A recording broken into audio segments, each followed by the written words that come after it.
This is getting so bad. I know the Yotes are a pretty good team, but last night was embarrassing. At least it was for the first two periods. The Sens sort of showed up in the third, but by then, they'd already had their show run, and it was way too late. I really never thought it would be possible for it to get this bad. Hello, darkness, my old friend. You've come to talk with me again. Sens lose 5-2 to the Arizona Coyotes. How are the young guys now? I finally did it! I scored again! Quit taking penalties! The Sens are gonna blow this game! Way to tie up the stick in front. Not. Well done. Just well done. You better believe we're gonna be having a penalty chat at the end of this one. What a time to be alive!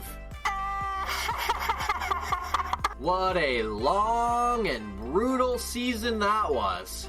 This team, man!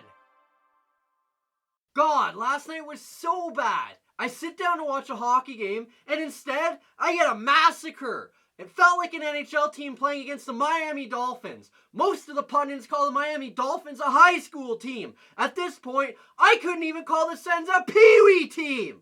And then DJ Smith comes out after the game and says that he actually liked the Sens' second period.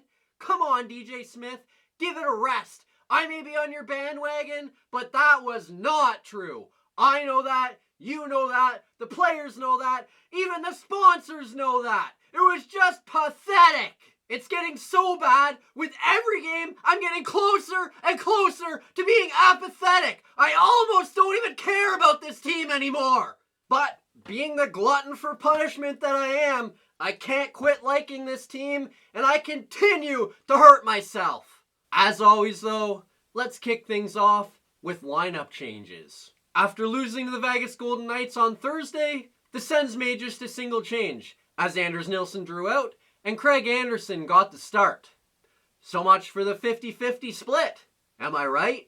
I'm sorry, this move was a big miss. DJ Smith spends most of his time preaching hard work and earning your spot. So Anders Nilsson goes out, he makes 52 saves, nearly single-handedly gets the Sens the win, and what's his reward? A benching.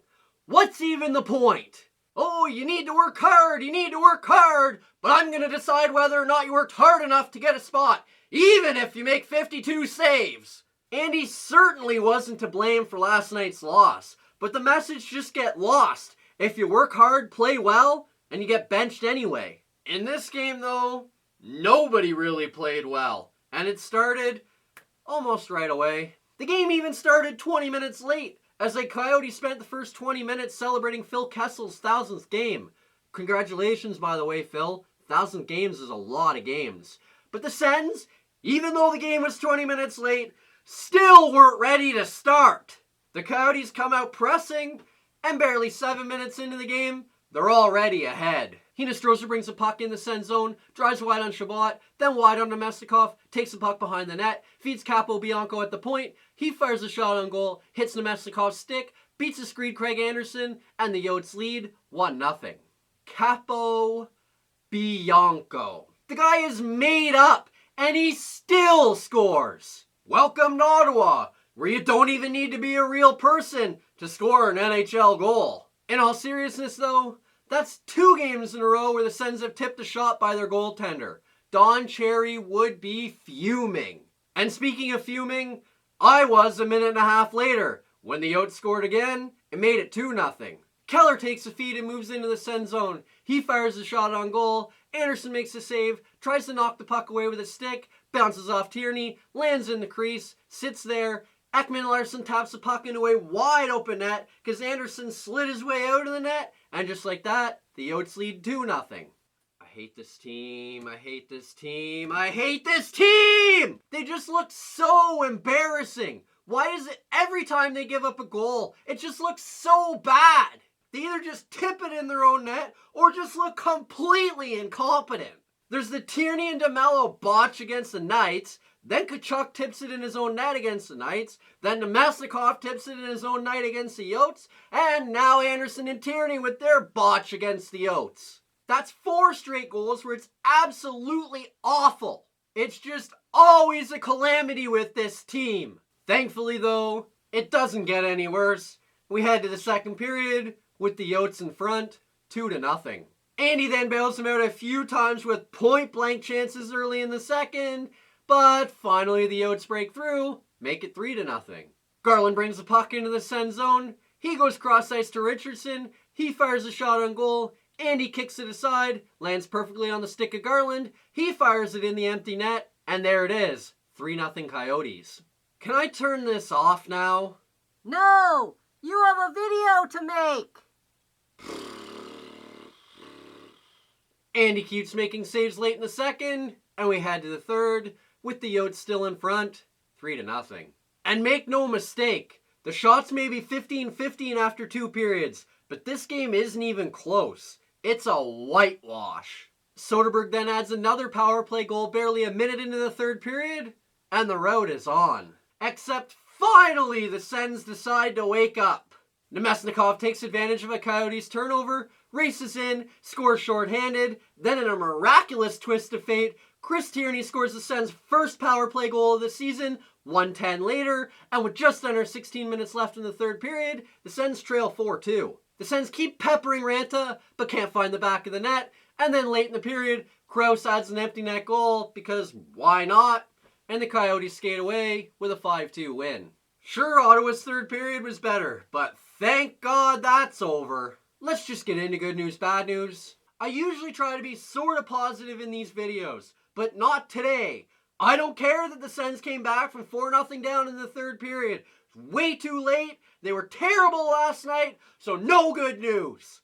Now, for the bad news. This team is terrible. T.E.R.R.I.B.L.E. Terrible.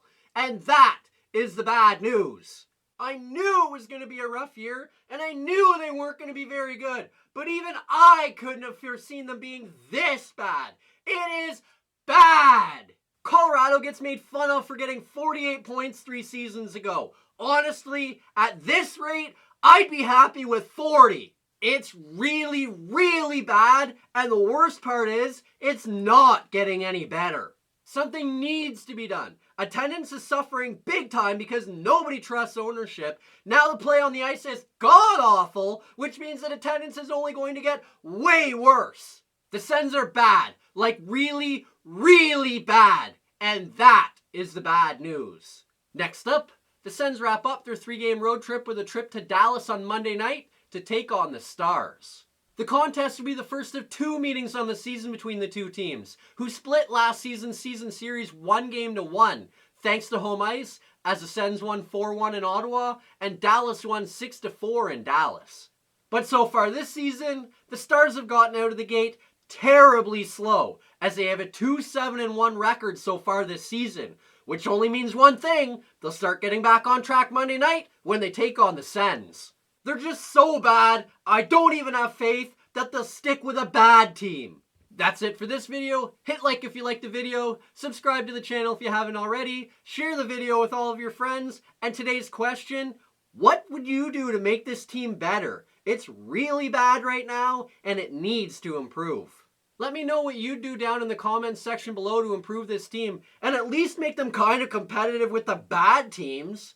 And we'll see you tomorrow night when the Sens visit the Dallas Stars.